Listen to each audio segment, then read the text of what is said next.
I want to talk about a few things from my experience that I want to share with you about what I think makes a good leader. I will say every leader is different. You'll always hear people that say, these are the 3 things that make a good leader. Well, the truth is, there's a lot of different 3 things. So from this talk, from other talks, take what works for you, leave what doesn't. These are a few things that I came up with that I thought is helpful for me. I'll informally call my talk Spaghetti Leadership.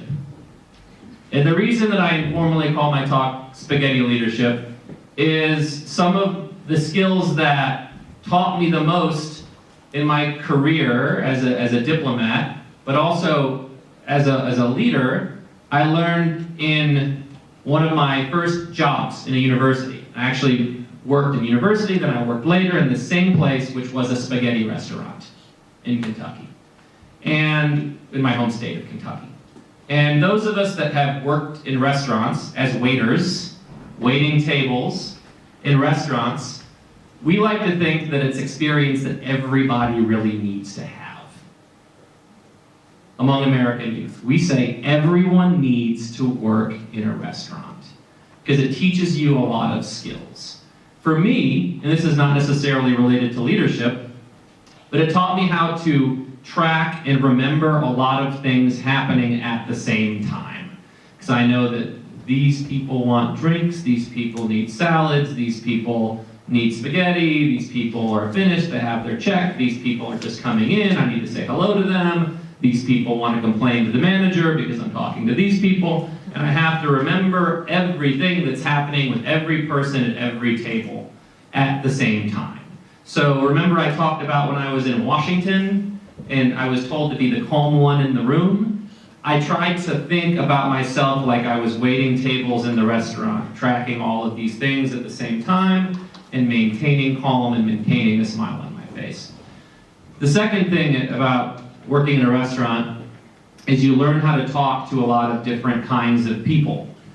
You go to someone who's a rich person coming into the restaurant, someone who's coming in that maybe they don't have so much money, and for them this is the one time in the year that they're going to that restaurant, and they saved up all their money to take their girlfriend. Some people want to talk to you, some people don't want to talk to you, and very quickly you have to go to the person and know immediately looking at them what kind of an experience they want to have. So now as a diplomat, it's my job to talk to people all day. So I regularly employ my skills as a waiter to be able to have a good conversation with people. But the third thing that I learned as being in a restaurant is what I would apply today to our talk about leadership, and that is the idea of servant leadership. That's my first of 3 points that I want to talk about. Servant leadership. When I was in the restaurant, there was a manager. His name was Greg. And when the restaurant would get really, really busy, and he has an office, where was he? Where do you think he was when the restaurant was really busy? Any guesses? You can tell me, I'll repeat it. In the restaurant. What do you think he was doing in the restaurant? Exactly. You got it right. So Sophia said he was in the restaurant, he was helping waiters. But not only was he helping waiters, he's washing the tables. If need be, he's in the back in the kitchen. He's washing the dishes. If the dishwashers, the lowest people in the restaurant, the dishwashers, the lowest paid, and he's next to them getting dirty, and he's washing dishes. He's not sitting in his office. He's not going around shouting at people and telling them what to do. He's exercising servant leadership by serving his employees, helping them make a salad. Do you need something? Can I make some salads to help you with this table? And he's demonstrating that he really cares. And I'll never forget that. And that's an example to me of a management experience, a leader experience that you take and you kind of put it in the back of your head and say, you know, that's the kind of leader that I want to be. Not someone that's sitting in the back that's removed from everything, but somebody that's very much a part of it. A few years later, another example of that servant leadership that I experienced was when I was working at our embassy in Tajikistan. So the new boss comes to the section, and the first thing he does, of course, is he meets the team, he meets his employees, and he meets our local colleagues who are from Tajikistan who are working there at the embassy. And he says, tell me about the embassy, tell me about the section, how is morale, how are you doing, I want to learn more about you. And one of the things that they said is, God, we need bookshelves. We need bookshelves. Look at my desk. I have all these books. I have all these magazines that are stacked up on top of my desk. I have nowhere to put these books. And I've been complaining about it for years. But for some reason, they can't get me bookshelves on the wall. And they say, oh, it's not the right kind of wall, or we don't have the right kind of shelves, or we're out of bookshelves, but they just can't get me these bookshelves. And it seems like a small thing, but it was really, really, really bothering these guys. I mean, probably bother you too if you have this giant stack of books on your desk. It seems like an easy, small, simple thing. The manager goes to the section at the embassy that's responsible for installing things and building things, and they start giving him the same stuff. Oh, it's not, we'll have to order it, and it'll cost $1 million, and we don't have the right kind of shelves, and giving him all these excuses. And it surprisingly took him a lot of work to get approval to get the bookshelves installed. It's kind of crazy, a lot of bureaucracy, right? But he got it done. He got it done, he got the bookshelves on the wall. The staff was extremely happy. Now, it's a small example, it's a small thing, right? It's a little thing. But those little things matter, and those little things showed that this boss really, really cared about the little stuff that his staff cared about, because if it's important to them, then it's important to the team. So he acted as a servant, and he made sure that he got it done, and after that, there was really great morale for the team, and he proved that he was willing to fight for them and to do something for them.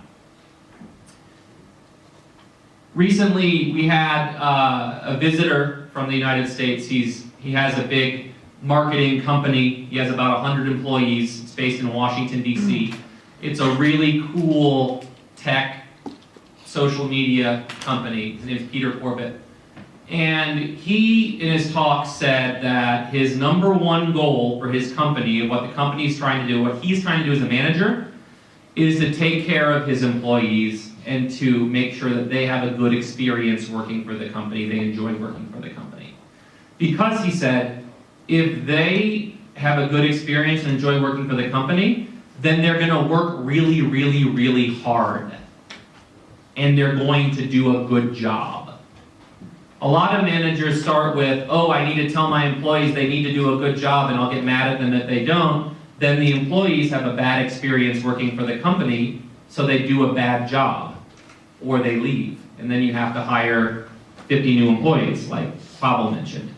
So this manager says you have to start with the employee experience.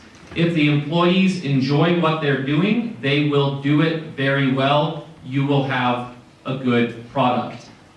On that note, on the mentoring issue, as you're looking to mentor and coach and support people, and by the way, all of this isn't, and we'll talk about this a little bit later, this isn't just for your employees, this is for your teammates too, as you're supporting your teammates, is when you're trying to build your teammates, build your employees, to encourage them to do good work, you're encouraging them to be the best that they can be as individuals.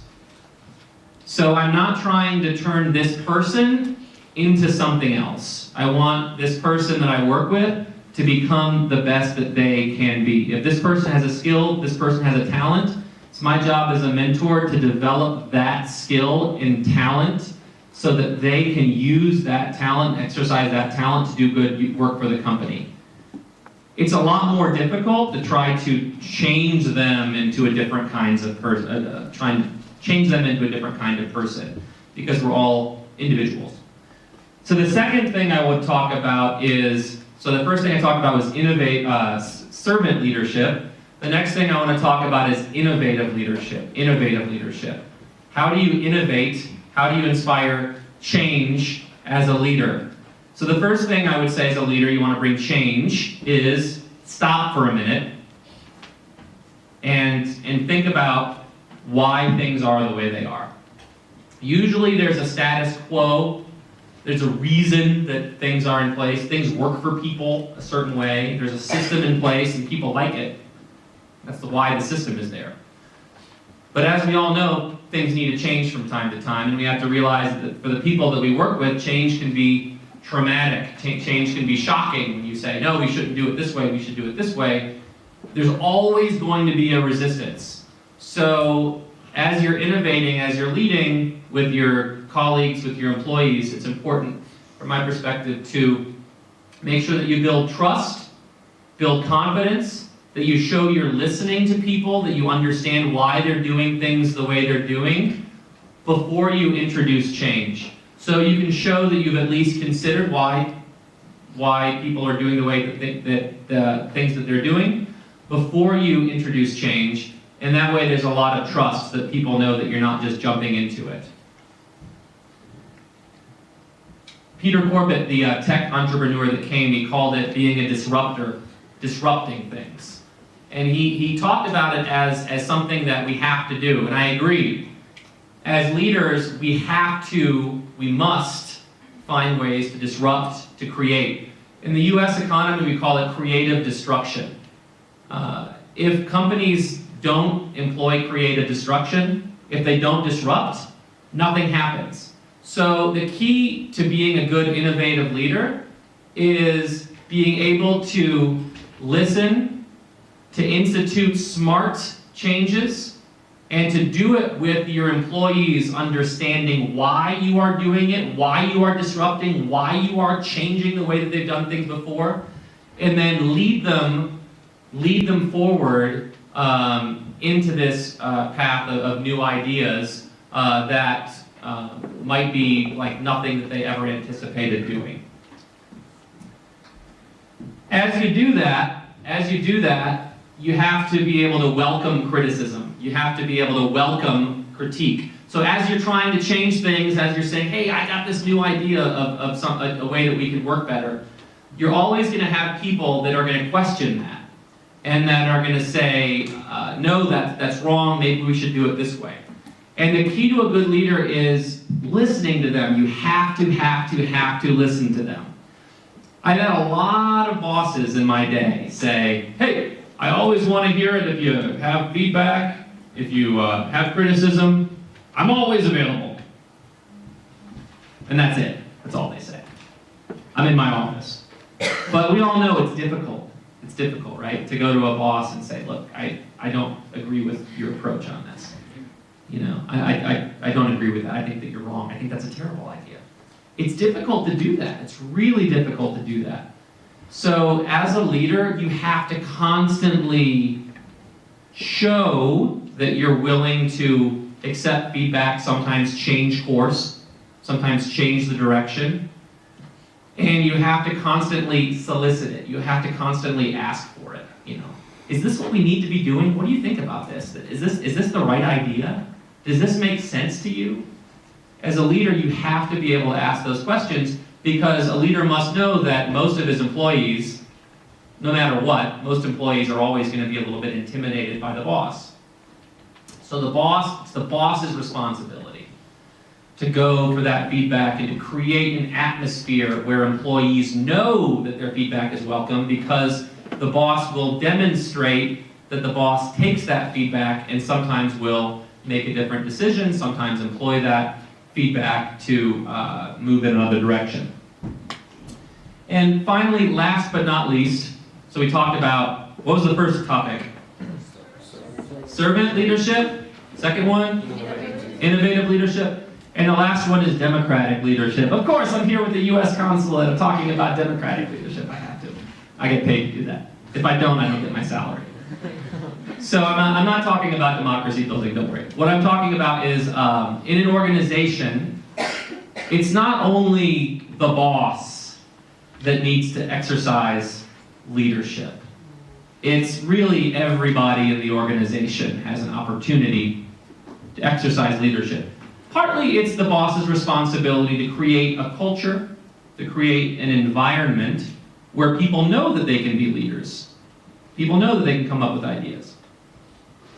But as we talked about, I think it was Jana that had this example. She talked about the person in her group that wanted to do all the work, right? That person was not practicing democratic leadership.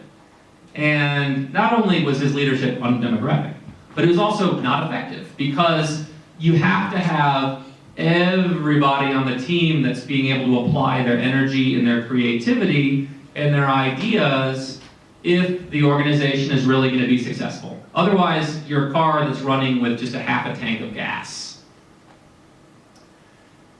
As a boss, I know from my personal experience, we have a lot of projects on our team. We're constantly running projects. We're very, very busy in our public affairs section.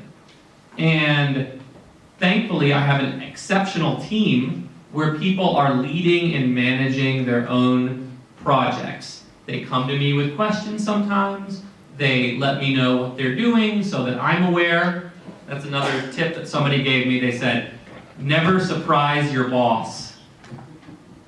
That's in the State Department. Everybody says this. They say, never surprise your boss. So the boss should never be out somewhere and somebody tells them something and they say, I didn't know that. Why didn't he tell me that? So if you have things to share with your boss, it's a side issue, but never surprise your boss. But my team, thankfully, doesn't do that. They tell me what is going on, but they manage their own programs and issues. They are empowered to act and to develop plans, to develop their own ideas, and to make them happen. And that makes, I think, our team very effective, where everybody's a part of it, everybody's working, everybody's trying to make it better. And I would leave it with that. So thank you very much for this time. I would love to hear any questions or comments that you might have for the remaining time. Thank you once again for the invitation.